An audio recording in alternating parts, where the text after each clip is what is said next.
Chuy. JR. Listo, ya estamos en vivo. Hola hermanos, ¿cómo están? Un saludo a todos. Ahorita vamos a empezar. Nos van a compartir la charla en la página. Denme un segundito. Ya, confirmado, estamos en vivo.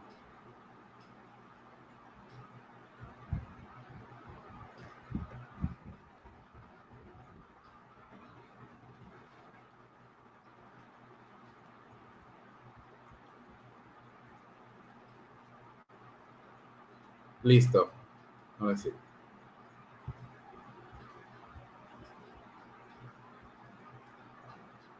Bueno, hermano, ahora sí, nuevamente un saludo a toda la gente que se está conectando y que tiempo después podrá ver la charla también en YouTube o en el mismo Facebook. Un saludo, vuelvo a repetir, bendiciones a todos los que van a ver. Hoy vamos a tratar el tema del anglicanismo. Quiero tratar, va a ser una serie de charlas acerca de las distintas denominaciones dentro del protestantismo para saber sus características y hablar directamente con las personas asociadas dentro de la denominación para que nos den las perspectivas y a veces para no hacer críticas fuera del contexto en el cual se están desarrollando. De mi lado, aquí tengo a mi hermano Nito Pardo. Él es parte de una página muy conocida, también ahí que ustedes pueden seguir y que la recomiendo ampliamente, Catolicismo Reformado. Tiene blogs muy buenos, comentarios, recomendaciones. Creo que también han puesto algunos artículos de algunos académicos ya traducidos en español. Lo presento y también lo presento como amigo, lo conocí en redes, hemos platicado, charlamos, me ha dado consejos y lo aprecio bastante. ¿Cómo estás, hermano? Muy bien, muy bien. Gracias a Dios, muy bien. En una noche fría aquí en Medellín. Y bueno, un gusto estar hablando de lo que nos gusta de la teología. Parece hecho a propósito, pero el día de ayer recordamos el nacimiento de Thomas Kramer. De hecho, hubiera quedado mejor el día de ayer, pero bueno, ya se movió por Cosas que distintas pasan. cosas que pasan. Bueno, vamos a empezar. Vuelvo a repetir el tema. ¿Qué es el anglicanismo? Si tienen alguna pregunta para nuestro invitado, lo cual les recomiendo, ya que vamos a tratar de algunos temas como el tema de Enrique, algunas críticas que se le ha hecho al anglicanismo, y si tienen algunas preguntas ahí de las que siempre les salen, pueden dejarlas en los comentarios y trataremos de abordar la mayor parte de lo que se pueda. Bueno, vamos a empezar con la primera pregunta. ¿Cómo empieza o cuál es el origen del anglicanismo?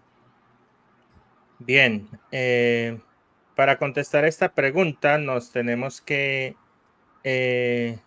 ubicar en tiempo y espacio, ¿no? Pero también en las escrituras. Recordemos que el Señor le dijo a sus discípulos que huyeran de Jerusalén y que predicasen el Evangelio hasta toda la tierra. Y bueno, ellos eso fue lo que hicieron, predicaron el Evangelio en toda la tierra. Y la historia del anglicanismo empieza casi que con la historia del cristianismo, al menos en la era apostólica del Nuevo Testamento, porque tenemos registros, tanto arqueológicos, de símbolos y piedras y cosas por el estilo, como también históricos por relatos de que ya en las Islas Británicas, finalizando el siglo I a mediados del siglo II, ya habían cristianos ahí. Y esto es muy importante de mencionar porque popularmente se cree que la iglesia anglicana o empezó con, como mencionabas, con Enrique VIII, ya en el siglo XVI, o otras personas aducen que empezó con Agustín de Canterbury, pero no es así. Tenemos registros que nos indican que, como mencionaba anteriormente, ya a finales del siglo primero, mediados del siglo segundo, ya habían cristianos en las Islas Británicas, o como se llamaba en ese momento, Britania. De hecho, había obispos que ya participaban en sínodos o en concilios. Por ejemplo, en el concilio de Arles por el año 314, 313, habían obispos participando en ese concilio. Para que recordemos de qué trataba el concilio, era sobre condenar a los donatistas. Así que ya en esa época había una iglesia establecida en Britania, y obviamente con sistema episcopal, si bien no un episcopado desarrollado como el que conocemos ahora, pero con los principios del episcopado. Y bueno, tenemos estos registros de que asistieron 3 personas a ese concilio, 3 obispos, junto con un diácono. Recordemos que también era común que algunos diáconos fuesen como asistentes o como veedores para que viesen cómo funcionaba la iglesia, cómo se tomaban las decisiones y demás. Así que, de nuevo, y resumiendo este punto, el inicio de la iglesia de Inglaterra o de las Islas Británicas es casi que el mismo inicio del cristianismo. Y es importante mencionar que este inicio se da como en otras iglesias en Oriente, por ejemplo, que no inicia bajo la sede de Roma o bajo el obispo de Roma, sino que inicia bajo otras circunstancias. Así que esa podría ser una respuesta para ello. Fíjate que respecto a ello, a veces pensamos, yo creo que es algo que se ha desarrollado bastante, o una narrativa, donde toda la iglesia era como una sola, y hay algunos libros de hasta algunos católicos romanos, como el de Raymond Brown, que dice la iglesia que nos dejaron los apóstoles, y nos muestran que realmente había no una sola iglesia, sino distintas iglesias que comulgaban a través de credos y confesiones. Yo creo que ese punto hay que tomarlo un poquito en cuenta ahorita que desarrollas esa situación. Ahora, ya hablamos del origen, no sé si nos podemos remontar un poquito más adelante con toda la situación, porque Inglaterra tiene una situación muy especial geográfica que también hay que tener en consideración, que le da una característica muy importante al anglicanismo, que es su situación geográfica. O sea, está demasiado cerca de Europa, pero al mismo tiempo separado de ella. Yo creo que ese le da un punto bien importante. Ahora, ¿cómo empieza o cómo arranca la historia de lo que nosotros podemos llamar el día de hoy anglicanismo? O sea, empieza con Enrique. Creo que me gustaría que quitaras también un poquito ese mito que se desarrolla a través de él. Bien, es importante mencionar que cuando hablamos de anglicanismo nos podemos estar refiriendo a varias cosas, porque anglicanismo puede sonar a una zona geográfica, a Anglia, Inglaterra. Anglicanismo puede sonar también a la iglesia específica cristiana de Inglaterra, o puede sonar a la tradición reformada a la manera inglesa. Así que para contestar la pregunta de Enrique, primero creo que es importante abordar lo que mencionaste, y es la particularidad que hay con las Islas Británicas. Y es que, tal cual como mencionaste, está muy cerca del continente, pero no está en el continente. Entonces, ¿qué es lo que sucedió? Ellos, si tú le preguntases a Thomas Cranmer, cuando inició la Iglesia de Inglaterra, o lo que propiamente tú mencionabas como anglicanismo, él no diría que son dos cosas separadas. Él diría que la iglesia empezó cuando llegó el primer cristiano a las Islas Británicas, cuando se convirtió el primero de las Islas Británicas. Así que ese es un punto en particular. Ellos nunca se han visto como dos iglesias distintas o tradiciones distintas, sino que siempre se han visto, y nos hemos visto todos los cristianos, debería mencionar, como parte de la una santa católica iglesia, ¿no? Entonces, ¿qué fue lo que pasó allí? Como mencionaba, llegó el evangelio quizá por soldados romanos o comerciantes al finales del siglo I. Ya habían obispos en el concilio de Arles, pero luego hubo la famosa caída del imperio. Entonces, digamos que se desconectó la comunicación entre el continente y las islas británicas en términos cristianos. Es decir, en el continente no se sabía muy bien cómo y cuáles eran los cristianos que habían en las islas británicas y qué era lo que practicaban. Y también en las islas británicas, debido a la ruptura, pues tampoco se sabía mucho de lo que estaba pasando en el continente. De hecho, pues llegaron varias invasiones bárbaras a las islas británicas y empezó a haber algunas mezclas entre paganismo, cristianismo y demás, como en todas las culturas de la época, ¿no? Entonces, cuando el obispo de Roma, Gregorio, se percata de que hubo cristianos en las islas británicas en el pasado, manda una expedición para evangelizar de nuevo, probablemente sospechando de que ya no había nada, de que ya no había ningún creyente. La sorpresa que se llevó Agustín de Canterbury, el primer arzobispo de Canterbury por lo demás, fue que había cristianos y había muchos y había un cristianismo muy diverso en realidad. Uno puede ver la correspondencia entre este Agustín y el obispo de Roma de la época, y Agustín le pregunta muchas cosas, le pregunta cómo debe tratarlos, las diferencias que había. Por ejemplo, había este cristianismo celta que practicaba la Pascua en una fecha distinta, la Semana Santa en una fecha distinta a Occidente. Y esto era muy común. Esto mismo fue lo que pasó con los ortodoxos griegos, por ejemplo. Así que, bueno, había este cristianismo ahí con diversidades. Por ejemplo, era muy curioso porque ellos se vestían un poquito distinto y se organizaban el cabello distinto también.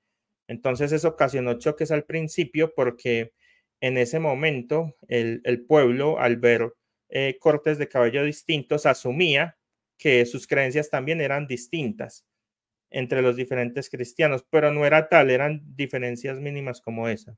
¿A qué voy con esto? Que siempre hubo cristianos en las Islas Británicas, es decir, siempre hubo una iglesia anglicana, pero había diferencias y había diversidad. Lo que ocurrió con la expedición de San Agustín de Canterbury es que empezó a haber una apropiación del cristianismo del continente en las Islas Británicas hasta que hubo cierta uniformidad. Pero es importante dejar claro que la iglesia al inicio, durante varios siglos, fue independiente, por así decirlo, de la sede de Roma.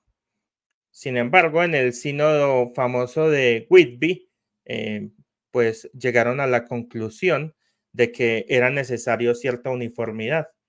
Y ahí fue cuando la Iglesia de las Islas Británicas se alineó en prácticas, no solo en doctrinas, sino también en prácticas, con la Iglesia de Roma o con la sede de Roma de ese entonces. Eso es importante mencionarlo porque, de nuevo, hay personas que piensan que el cristianismo llegó a las Islas Británicas muchísimo tiempo después, pero pues en realidad llegó casi que después de la era apostólica, lo cual nos habla también del poderoso movimiento del espíritu por aquella época en la que prácticamente todo el imperio y todo el mundo conocido del momento conoció al Señor. Y esto es importante cuando vamos a hablar de Enrique. Al tener esta particularidad de que las Islas Británicas estaban separadas del continente, siempre hubo, digamos, tensiones con la autoridad que se endilgaba o que se empezó a endilgar el obispo de Roma.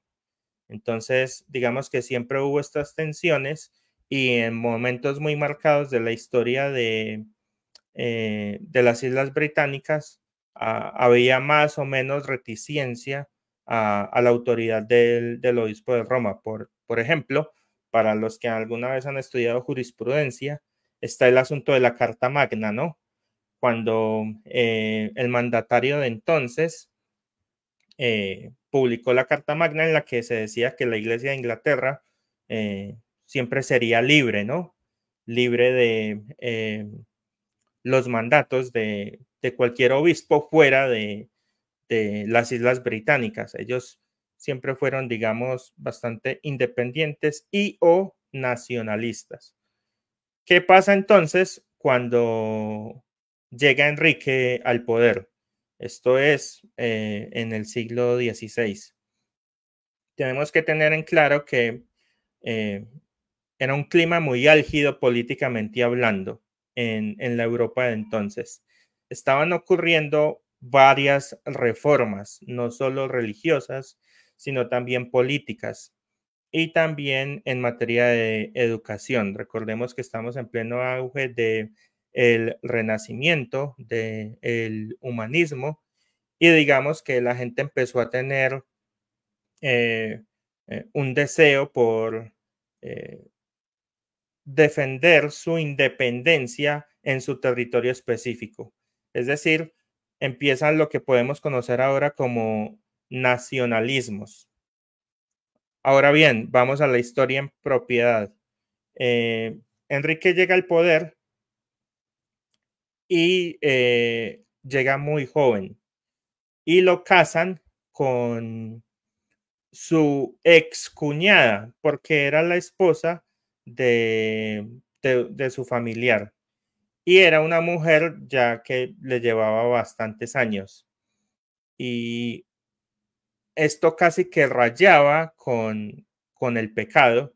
Digamos que era algo muy atípico en su época y de hecho para que se pudiesen casar tuvieron que tener una dispensa papal, es decir, un permiso especial por el obispo de Roma para poder contraer matrimonio, porque a todas luces el matrimonio era nulo. Eso no era bien visto en aquella época. Tal es así que tuvieron que pedir ese permiso. Y ese permiso se lo otorgaron porque esta mujer era hija de los reyes católicos, era familiar de los reyes católicos que eran ampliamente conocidos por financiar eh, el papado de la época, pero no solo por financiar ese papado, sino por haber sido los que llegaron a las Indias y los que estaban llevando una labor de evangelización allí. Así que eran personas que tenían un poder y una influencia enormes. Es por eso que lograron ese permiso, pero muchos en esa época ya aducían de que ese matrimonio no debió llevarse a cabo. Entonces, además, notemos la alianza. Inglaterra, a través del matrimonio, se está aliando con España. Es decir, esto es una cuestión política más que religiosa. ¿Qué es lo que sucede? Que Enrique queda muy turbado por ese matrimonio, pues él era, digamos que, entre piadoso y supersticioso. Es decir, era un verdadero creyente, entre comillas, pero creía que eso no había estado del todo bien y temía por un castigo divino. Y por desgracia para él, tuvo varios hijos que murieron de niños. Eh, y no podía tener un varón con su esposa y él pensaba que esto era porque Dios lo estaba castigando por haberle faltado a su familiar de esa manera al casarse con esta mujer. Entonces, él pidió la anulación del matrimonio y esto es muy importante. No es que él pidiese un divorcio, él no estaba alegando divorcio. Él lo que estaba diciendo era, reconozco que este matrimonio no debió llevarse a cabo. Y digamos que mucha gente le dio la razón, pero como aceptó, ya estaba metido en ese problema. Y pese a que en ese momento no existía el dogma de la infalibilidad papal, pues ningún obispo de Roma quería dar a entender que un obispo antepasado se había equivocado. Eso era un mensaje muy malo. Y además, el emperador del Sacro Imperio, Carlos V, tenía problemas con el obispo de Roma de ese momento, hasta el punto en que lo secuestró. Y este Carlos V era familiar de Catalina, de la esposa de Enrique. Es decir, Enrique le estaba diciendo al obispo de Roma que por favor le anulara el matrimonio de él con una familiar de los reyes católicos que lo financiaban y que a su vez también era familiar del emperador del Sacro Imperio que tenía problemas directos con él. O sea, de ninguna manera podía conceder la anulación porque se le venía un problema político sin precedentes, o sea, quedaba sin financiación y quedaba casi que a puertas de una guerra. Es ahí cuando Enrique empieza a consultar con sus asesores y se da cuenta que en las constituciones británicas, que en las leyes británicas, había una cantidad enorme de leyes que mencionaban que nadie podía interferir en los asuntos legales de las Islas Británicas que no fuese las autoridades británicas. Entonces él se pegó de eso, como por ejemplo lo de la Carta Magna que mencioné anteriormente y otro sinnúmero de leyes para decir, yo soy el rey de Inglaterra, yo no tengo que pedirle permiso a ningún mandatario de ningún tipo para tomar una decisión en mi reino. Y es ahí cuando se despega en ese sentido institucionalmente de la sede romana, que en ese momento ya tenía marcas propias de lo que ahora conocemos como catolicismo romano. En ese momento, pero digamos que el obispo de Roma que envió a San Agustín de Canterbury era una Roma muy distinta a esta otra. Así que ese punto también es importante tenerlo en cuenta. O sea que no es que Enrique esté fundando una iglesia o la iglesia anglicana. Él lo que está reclamando es la independencia que siempre tuvo en el inicio la iglesia en las Islas Británicas. Y además, en opinión de muchas personas, tenía razón en que ese matrimonio debió ser anulado. Entonces, esa fue básicamente la cuestión. De hecho, Enrique murió siendo un católico romano. Recordemos que él escribió un libro en contra del luteranismo y que el mismo obispo de Roma le dio un título de defensor de la fe. Así que en ningún sentido Enrique estaba fundando una iglesia en absoluto. Oye, pues lo que pasa es que ahí hasta parece novela de Cañaveral de Pasiones, ahí la Sí, situación. y de hecho es que el asunto es asombrosamente complejo porque él aprovecha también para despegarse de Roma y hacer un montón de reformas que el pueblo le estaba pidiendo desde hace mucho. Recordemos, por ejemplo, a Wakefield, que pedía una reforma a gritos un siglo y medio atrás. Recordemos que esto prendió el movimiento de los lollardos, que empezaron a predicar en contra de los abusos del clero.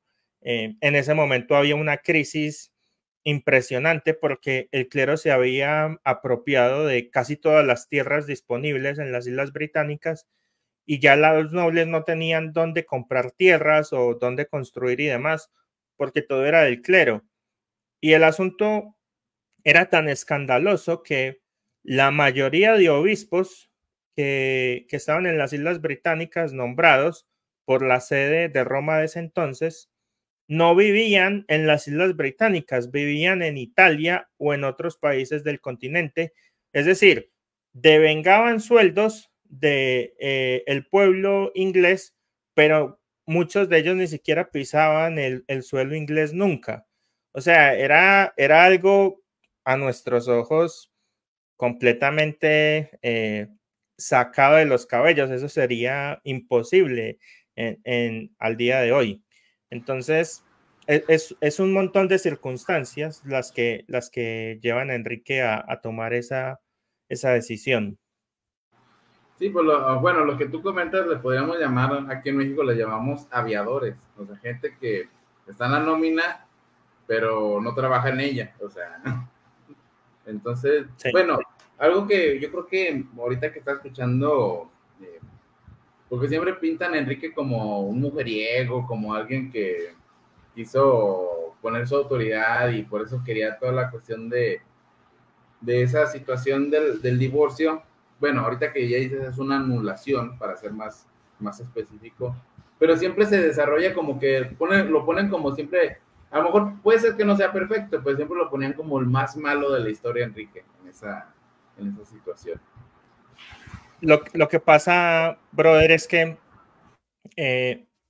Roma ha hecho una excelente propaganda y es una pena que del lado protestante, teniendo las fuentes ahí a mano, no se haya hecho una investigación o una explicación de lo que ocurrió. Sin embargo, yo no voy a defender a Enrique porque es muy difícil defender a alguien que tuvo 6 esposas, ¿no?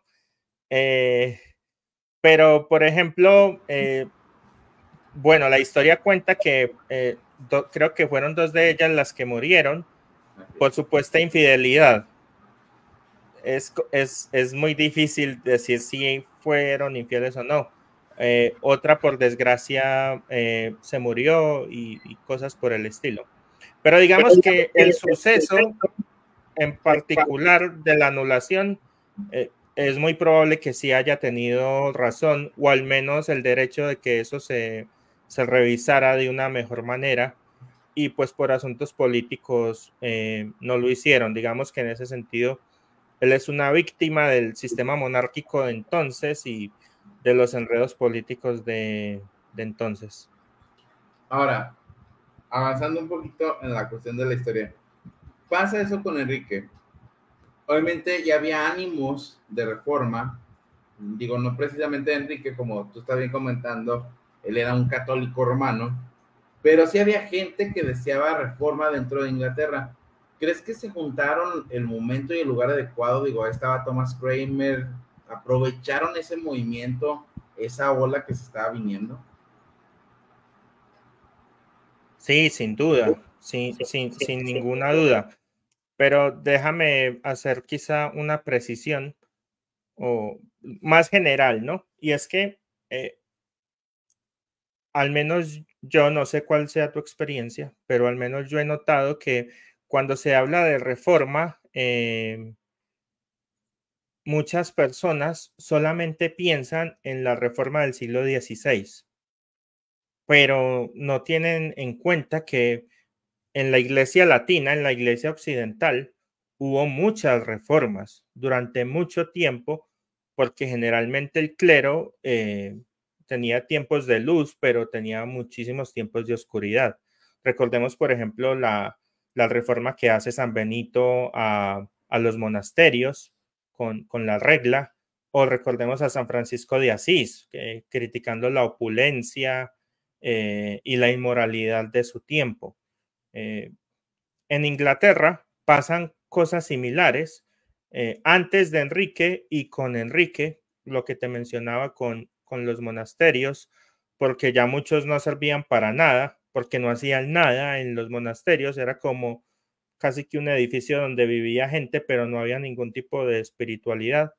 Entonces la gente estaba demasiado molesta con el clero por eso, porque aparte eran muy inmorales. Eh, tenemos los cuentos de que se pasaban en tabernas, de que tenían varios hijos pese a la prohibición de su momento de no de ser célibes de que a estos hijos les compraban después obispados y cosas por el estilo.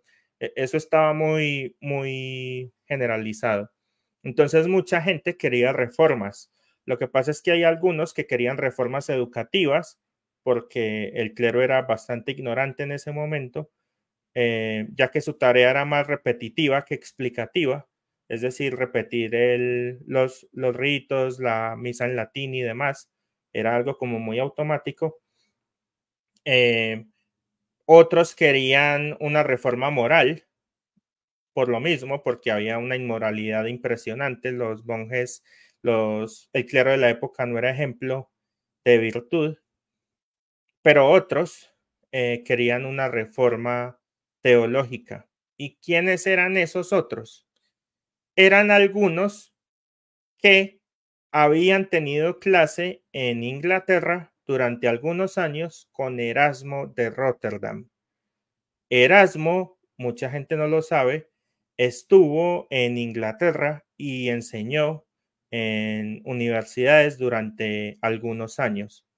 Entonces, él ahí encendió la curiosidad por leer las escrituras en griego, por ejemplo, con lo del Nuevo Testamento, con ir a las fuentes y cosas por el estilo. Y esto revolucionó los círculos intelectuales de la época. ¿Y qué fue lo que sucedió? Que justo en ese momento, en esos momentos de tira y afloja entre Enrique y el obispo de Roma y el asunto de la anulación, estaba pasando lo de Lutero en Alemania. Es decir, si hay un momento para estar vivo, es ese momento, porque estaba pasando de todo en todas partes al mismo tiempo, como la película. Entonces, ¿qué fue lo que sucedió con la imprenta? Y como las Islas Británicas estaban más o menos cerca del continente, empezaron a llegar a círculos intelectuales los escritos de Lutero. Y mucha gente los empezó a leer primero para estar al tanto y defender a la iglesia de las herejías de Lutero. Pero ¿qué fue lo que ocurrió? Que como lo empezaron a leer, muchos empezaron a decir, este monje tiene un punto. Quizá no compartían todo lo que decía, pero hicieron el ejercicio intelectual de pensar, es cierto, las indulgencias son algo terrible, la inmoralidad es algo terrible, el Papa no puede vender la salvación por dinero. Y empezaron a leer las escrituras con estas ideas de Lutero y muchos empezaron a ser convencidos y a exigir entonces una reforma en este sentido también, en el sentido teológico luterano, al menos en su primera fase. Oye, Y esto es algo importante. Sé que quizás sea una pregunta como de las características de la reforma inglesa, y hay que notar algo desde el principio, y es que sin desmeritar a Lutero, ¿no? Porque Lutero es un regalo de Dios para la iglesia, pero digamos que Lutero está en una universidad random de Alemania. No es una universidad encumbrada a la que todo el mundo le debía reverencia o que estuviesen viendo qué se publicaba allí. Y él no era una persona extraordinaria, era un monje común y corriente, digamos. Pero en Inglaterra es distinto. En Inglaterra la reforma empieza desde el principio con las mentes más brillantes en los puestos más altos del clero. Y eso es muy importante porque también se entiende entonces por qué esta reforma es bastante intelectual, bastante precisa, pero también muy matizada. No es tan extremista o tan iconoclasta como otras. Y es porque se da la particularidad de que quienes las llevan a cabo son las personas más capaces de las mejores universidades, quizá de Europa, y con experiencia eclesial. Y esto es un punto muy importante en la reforma inglesa. Creo que, bueno, respecto a lo que dices, que empezaron a leer a Lutero y se fueron convencidos como el meme de que no salen las cosas como yo esperaba. Y lo otro, creo que es que toda esa cuestión geográfica de Inglaterra es como muy característica porque sé que es un poquito anacrónico el ejemplo, pero pasa cuando llegó los movimientos socialistas a Inglaterra, eh, que todavía existen por el Partido de los Trabajadores en Inglaterra, tiene características completamente diferentes a la cuestión continental. Y también otro punto, digo, para agregarlo, a lo mejor puede enriquecer a esto, la filosofía inglesa, que es donde surge la cuestión analítica, es completamente diferente a la filosofía continental. O sea, como que Inglaterra siempre ha tenido ese punto diferente al continente europeo, aunque están en Europa. Bueno, mira el Brexit, por ejemplo. Ellos siempre han sido bastante particulares, bastante distintos. Sin embargo, pese a que son, digamos, extraños, curiosos, fíjate que de ahí, de las Islas Británicas, salen los presbiterianos, los anglicanos, los metodistas, los bautistas particulares, los bautistas generales, cuáqueros también. Nota que las Islas Británicas son las que las que le dan forma a gran parte de la iglesia latina. Así que lo que pasa ahí es fundamental para la historia del cristianismo a partir de la Reforma, porque digamos que de ahí surge casi que todas las denominaciones de la iglesia como las conocemos hoy. ¿Crees que, o sea, intelectualmente, digo, de alguna manera también, por ejemplo, en Inglaterra está Oxford, o sea, está John Locke, todas estas cuestiones, digo, a lo mejor ahorita te pregunto de Richard Hooker, porque también es alguien que hay que tenerlo en cuenta en la cuestión anglicana. ¿Crees que, y valga la repetición de la pregunta, esa situación geográfica haya ocasionado tantas diferencias con el continente europeo? Sí, sobre todo en el sentido de que si bien había cierta inestabilidad política, no tenían que estar tan preocupados de que, no sé, Alemania invadía Francia, bueno, Alemania, los germanos invadían a los galos a los germanos, luego a los hispanos. Era un conflicto permanente, eran cuestiones muy difíciles de sobrellevar, mientras que invadir una isla es supremamente complicado. Ahora imaginémonos en ese momento. Entonces, digamos que habían ciertas circunstancias que les permitían desarrollar su pensamiento de otras formas. Y lo hicieron, ¿no? Oye, entonces, fíjate, ya nos contaste un poquito y el desarrollo, todo lo que se va pasando, y ya nos platicaste un poquito de la cuestión intelectual.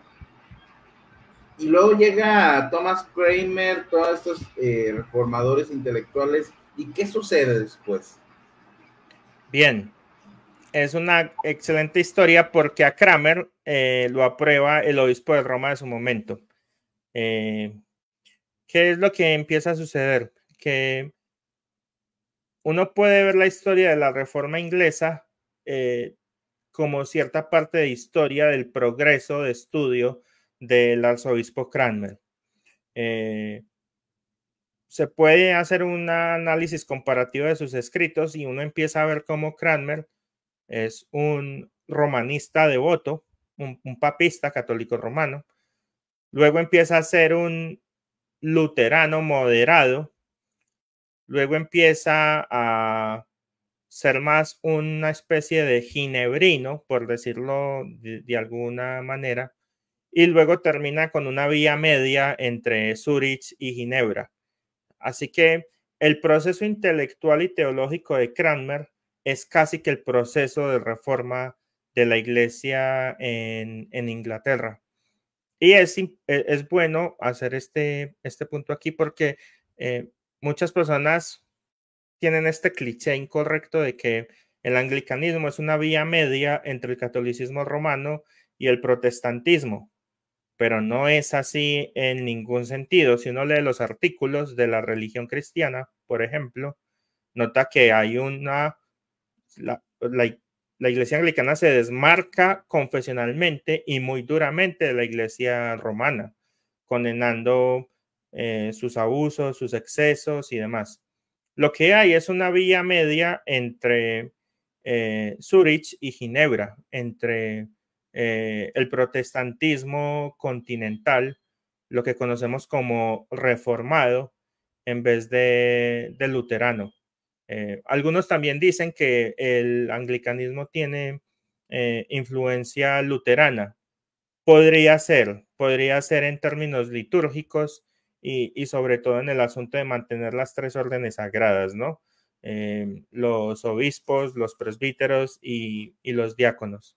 Así que, bueno, esto es importante mencionarlo. ¿Qué pasa? Que Enrique confiaba mucho en Thomas Cranmer.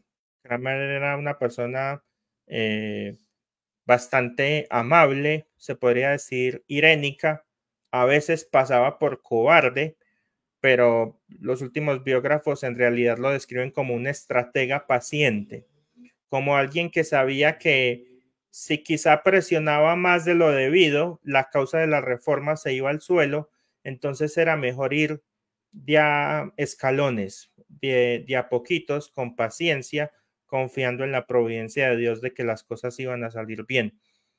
Y ese es el genio de Cranmer también. Él no es tan impaciente como otros reformadores que terminan muertos. Él hace ciertas concesiones al principio, sabiendo que para las personas y más para los mandatarios iba a ser muy difícil hacer cambios drásticos tan rápido, porque todos necesitamos asimilar. Y de hecho, la vida de él es una vida de asimilación, de reflexión. Así que Cranmer lo que hace es algo fantástico. Lo primero que hace es rodearse de la mejor clase intelectual y teológica de la época, tanto de las Islas Británicas como del continente. Y este punto es importante en la reforma anglicana también, y es que si bien fue una reforma nacional de la Iglesia de Inglaterra, Cranmer era un católico en el mejor sentido de la palabra, es decir, en creer que hay creyentes en todas partes guiados por el Espíritu Santo. Y él se pone en comunicación con Martín Bucero, el reformador estrella de Estrasburgo, con Pedro Mártir Vermigli, el reformador italiano, e incluso tiene correspondencia frecuente con Enrique Bullinger y con Juan Calvino. Él lo que hace es que se percata que Bucero es un experto en pedagogía, en reformar los sistemas educativos. Entonces lo invita a que dé clases en Inglaterra y lo trae y le da cátedra. Y lo mismo hace con Vermigli. Es decir, las mentes más brillantes, teológicamente hablando, de la época están trabajando para la causa de la reforma inglesa. De nuevo, esa es una particularidad de esa reforma, que no es solo nacional, sino que también es apoyada internacionalmente por otros reformadores. Y aquí quisiera ensalzar un poco a Bucero, porque es muy poco conocido, pero en parte la gloria de Ginebra se debe a Martín Bucero. Recordemos que Calvino, cuando es exiliado, va a estar con Bucero un tiempo y Bucero es el que le enseña cómo reformar los procesos educativos. Y luego Calvino vuelve a Ginebra, hace la Academia de Ginebra, reforma el sistema educativo y no solo ese sistema funciona para Ginebra, sino para casi todos los protestantes que acudieron allí. Algo similar alcanza a ser Bucero en Inglaterra, debido a que ahí hay más inestabilidad política.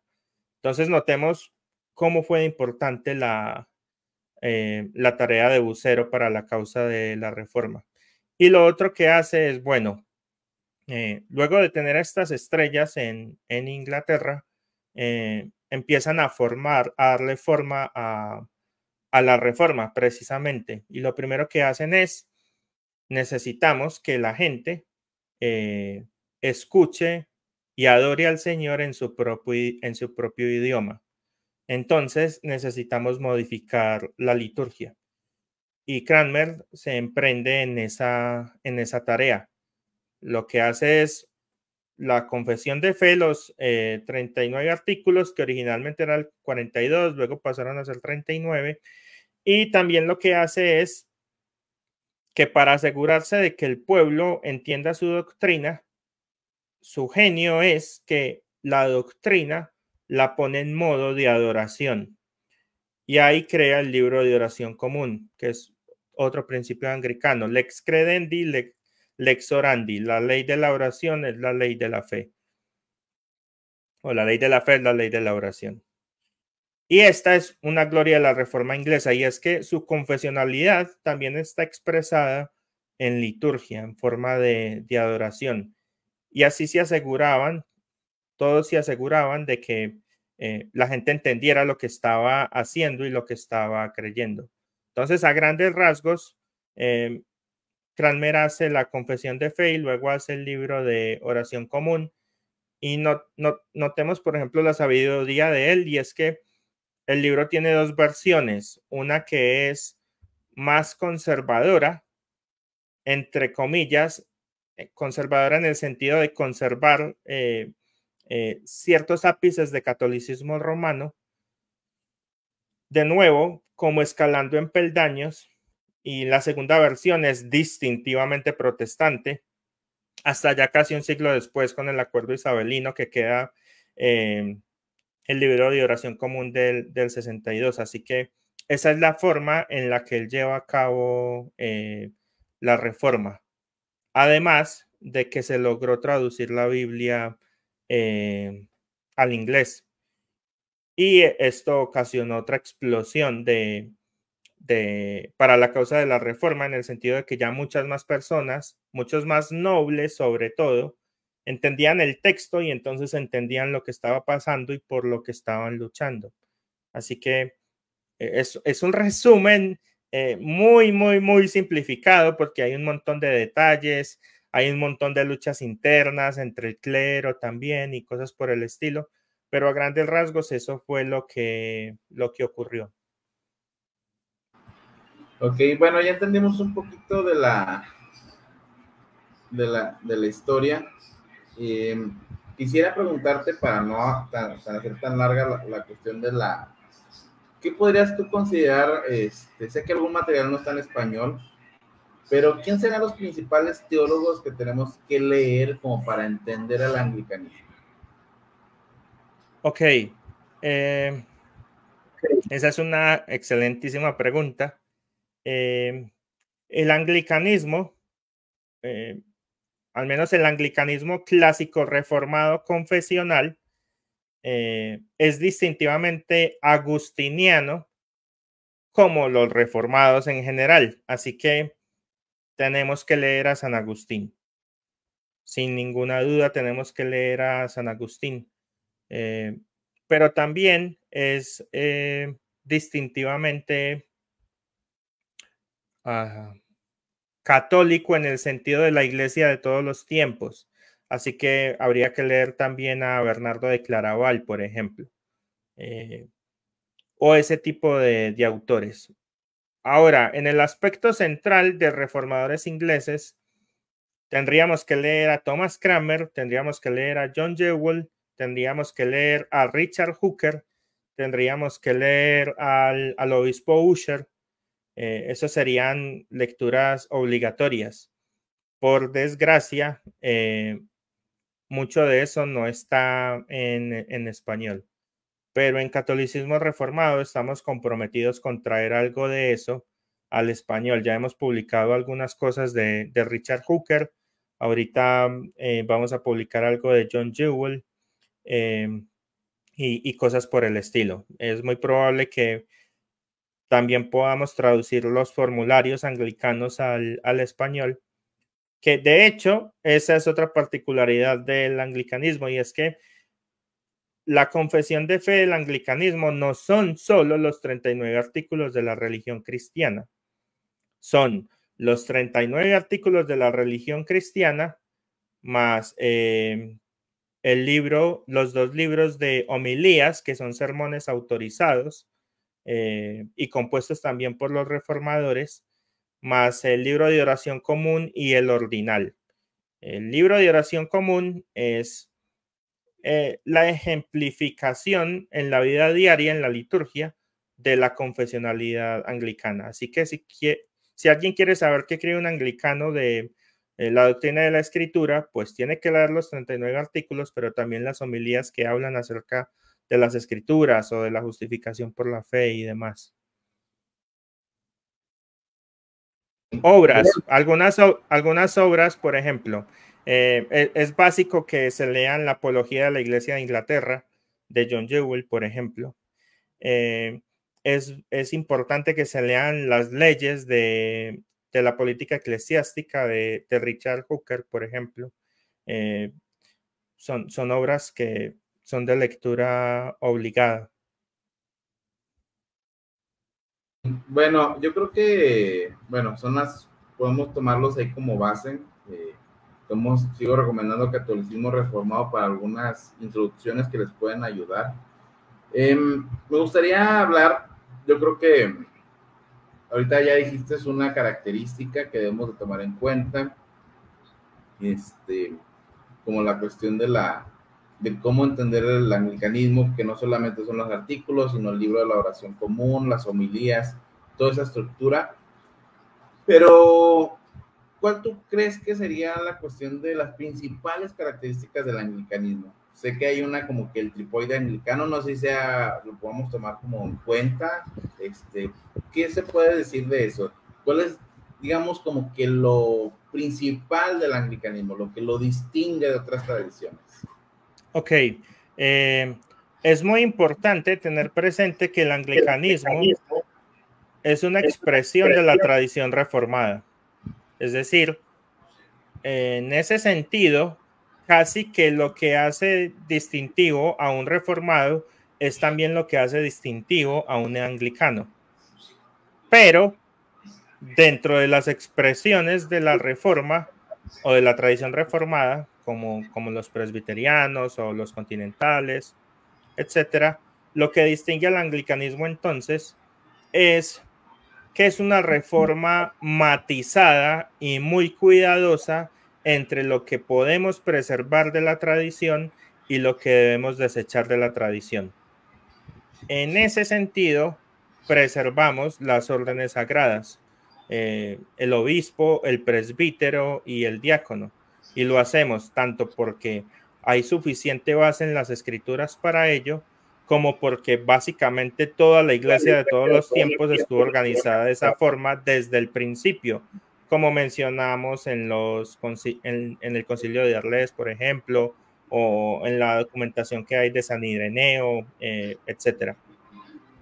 Además de un argumento bastante fuerte, y es que toda la doctrina que une a la iglesia, es decir, el credo de los apóstoles, el credo niceno-constantinopolitano, la declaración de Calcedonia, el concilio de Éfeso, concilio de Nicea, etcétera, toda esa doctrina se construyó y se protegió por un episcopado, por obispos.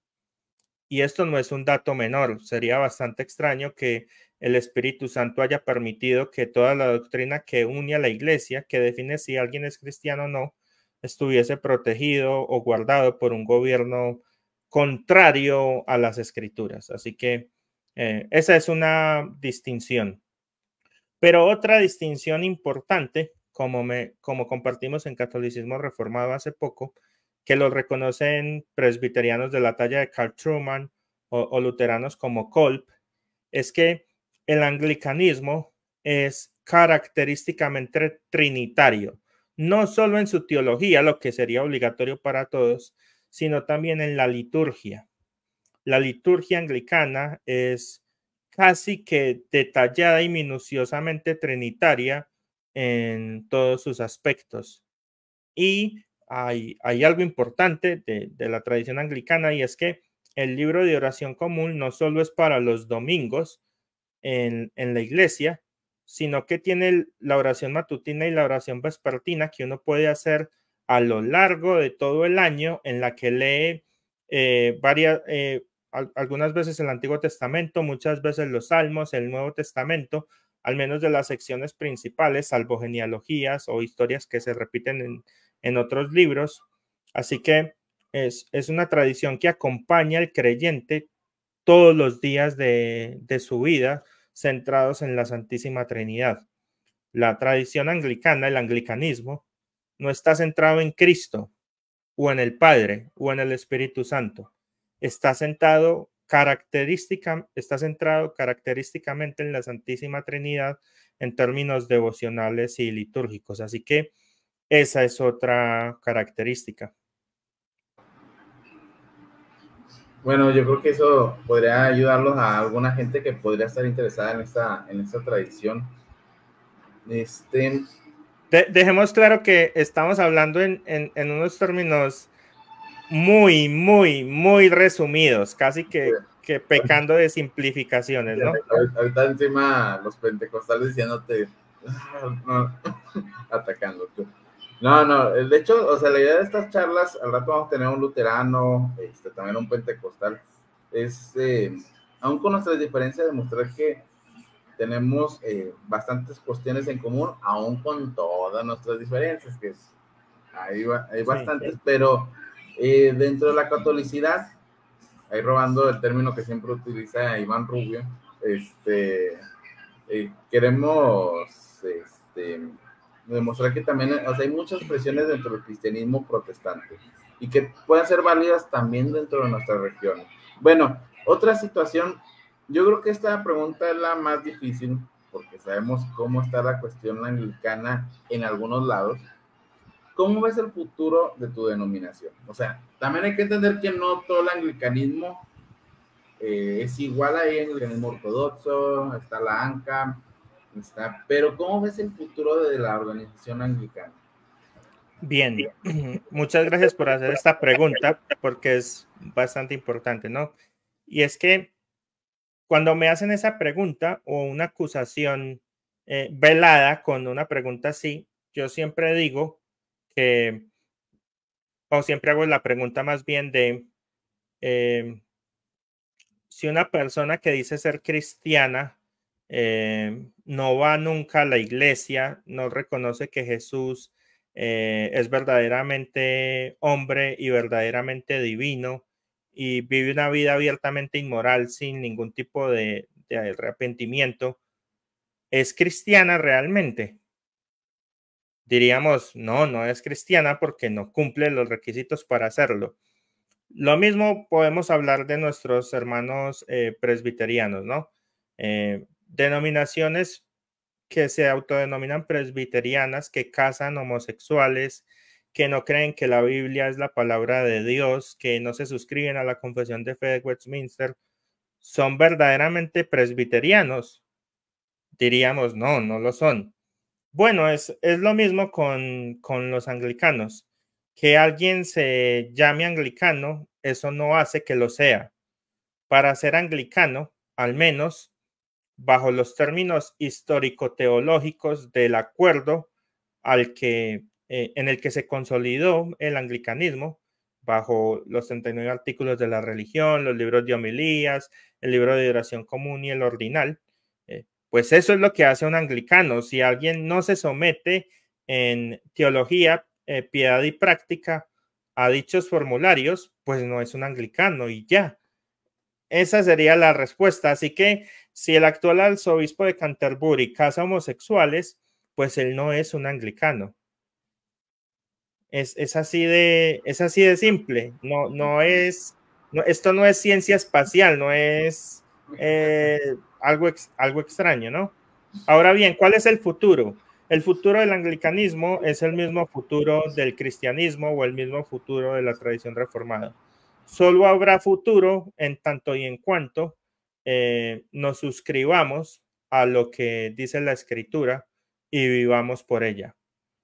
si no hacemos eso, no hay ningún tipo de futuro. Y en el caso del anglicanismo, si no creemos que la Biblia es la palabra del Señor, si no nos suscribimos a los 39 artículos, a las homilías, al ordinal, al libro de oración común y lo llevamos a la práctica, pues no hay ningún futuro.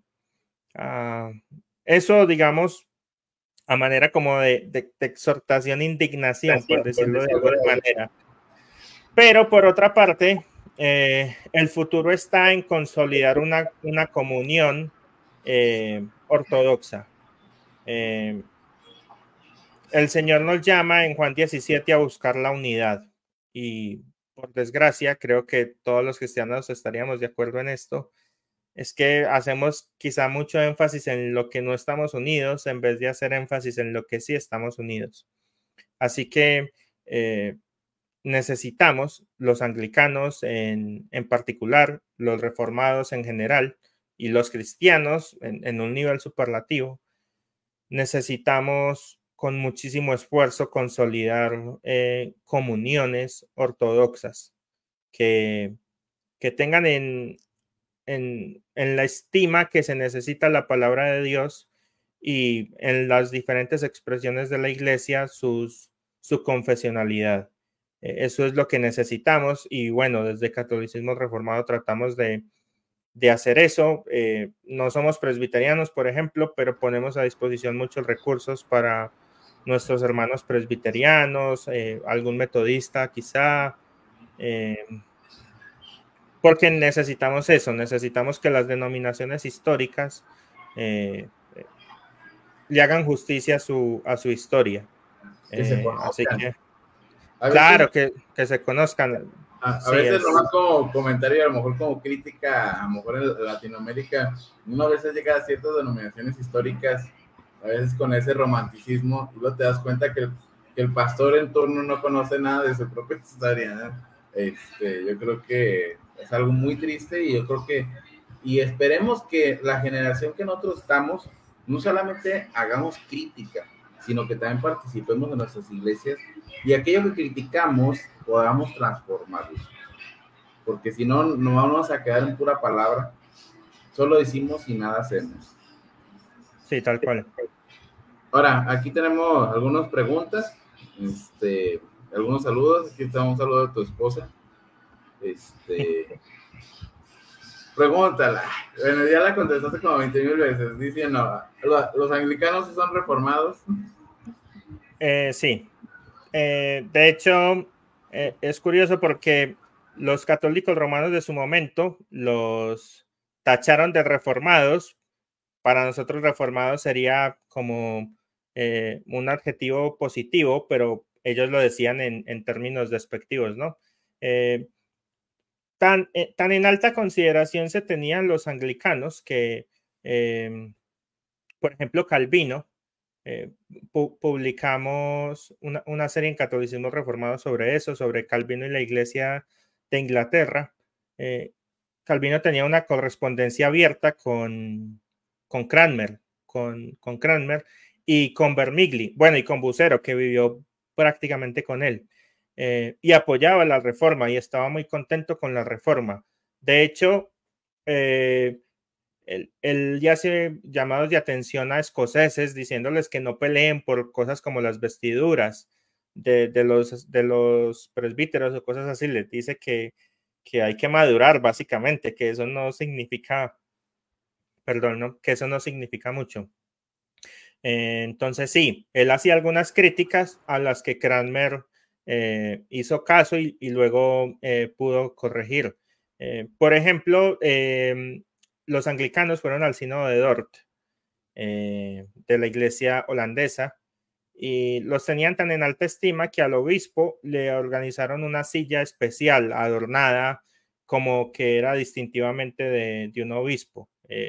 Lo atendieron, digamos, de una manera especial, como un lindo detalle.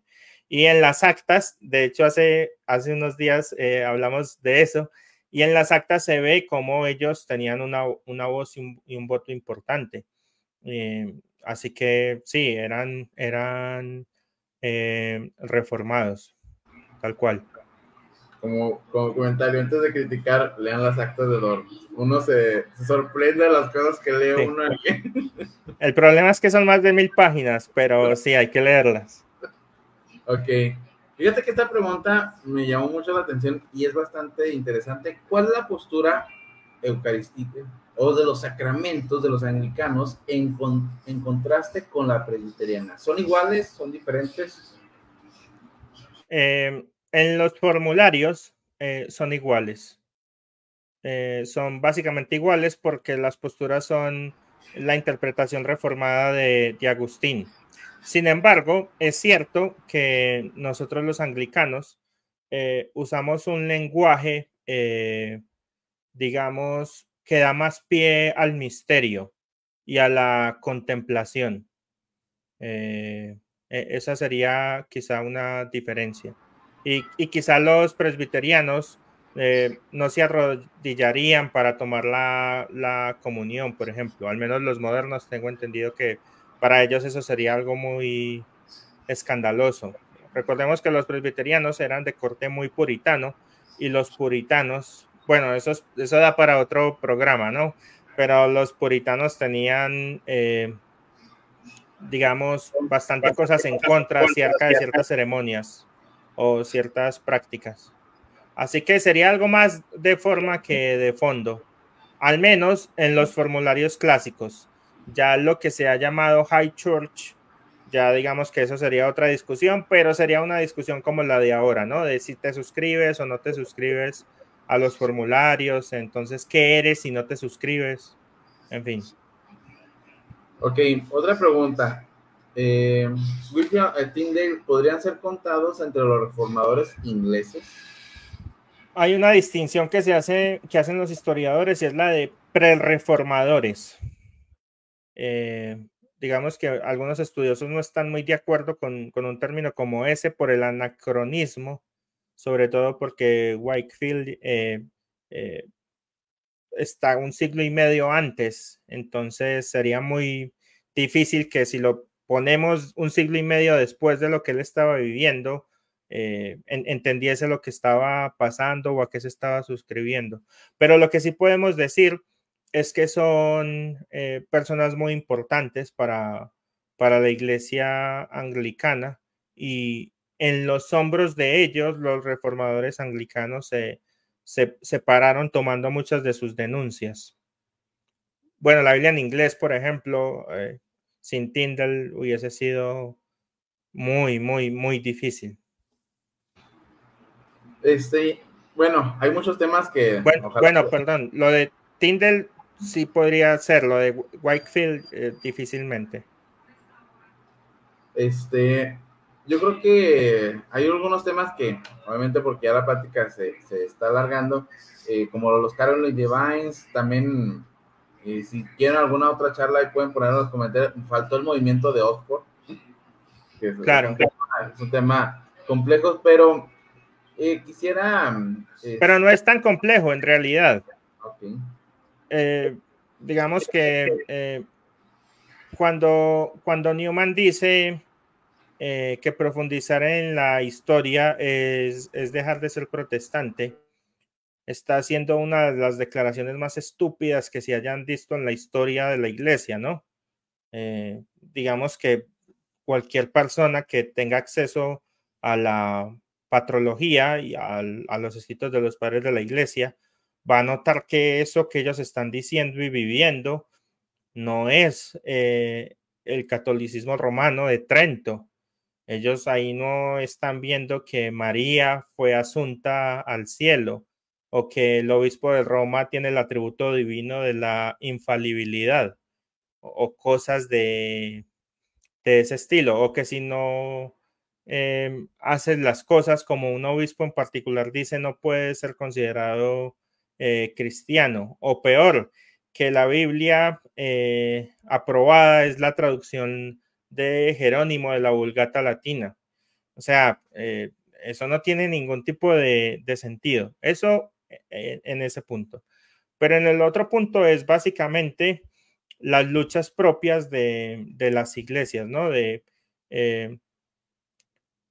con lo que luchó Cranmer también, de que hay algunas personas que querían volver a Roma y tuvo que luchar contra eso, y el movimiento de Oxford es personas queriendo volver a Roma, y por la influencia política de su momento y cosas por el estilo, pues lo lograron e hicieron caer a la iglesia de su momento en desgracia. Así que en realidad no es que sea un tema muy complicado, es simplemente que los ortodoxos se descuidaron, cual Israel del Antiguo Testamento, y pues pagaron las consecuencias por eso. Yo creo que parte de lo que hizo John Newman es lo que le ha dado ese giro hermenéutico a la palabra vía media. Ya que, o sea, claro, a través de propaganda y narrativas. O sea, ¿cómo puede ser una vía media cuando los 39 artículos dicen que la Iglesia de Roma está mal? No sé. Cuando dicen que la transubstanciación está mal, cuando dicen que el purgatorio es un invento que no tiene ningún sentido en las escrituras, cuando declara que la salvación es solo por fe. En fin, eso sería una respuesta. En cuanto a los divinos carolinos, eh, supongo que estás hablando del arzobispo Laud, ¿no? De nuevo, es un caso similar al de Newman, no tan grave en el sentido de que no es que querían volverse a Roma de una manera tan escandalosa como Newman, pero sí tenían una soteriología distinta. Por ejemplo, ellos eran arminianos, o lo que se conoce hoy como arminianismo. Pero de nuevo, los formularios anglicanos son distintivamente agustinianos y reformados. Y bueno, está lo que dije de que ellos estuvieron en el sínodo de Dort apoyando las conclusiones de Dort y tratando a los remonstrantes de la peor manera imaginable, ¿no? Así que ese fue un movimiento dentro del anglicanismo temprano que trató de parar la reforma que había iniciado el arzobispo Cranmer y que, bueno, gracias a Dios no funcionó. Está silenciado. Como punto, yo creo que para ir cerrando, yo creo que el tema de los movimientos protestantes son bastante complejos, tienen muchas aristas. ¿Quisieras decir algunas palabras como para decir a alguien que quisiera conocer al anglicanismo, que quisiera, bueno, hay que entender también un punto, a lo mejor y yo quisiera nada más como, sé que es difícil encontrar iglesias anglicanas en muchas comunidades, o de alguna manera iglesias ortodoxas de esa situación. Pero alguien que quisiera conocerlo, ¿qué le podrías decir? Bien.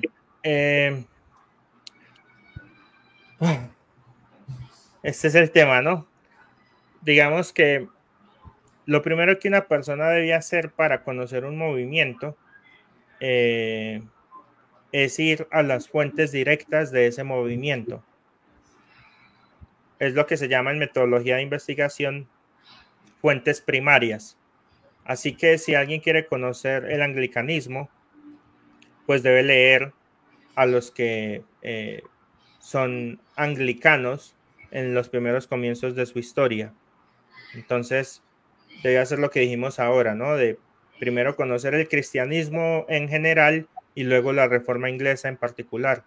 Y leer a John Jewell, y leerlo a Richard Hooker, y leer al obispo Ussher, leer los formularios anglicanos, los cuales sí se pueden conseguir en español, aunque antiguo, o usar alguna inteligencia artificial para traducir, se van a entender más o menos bien.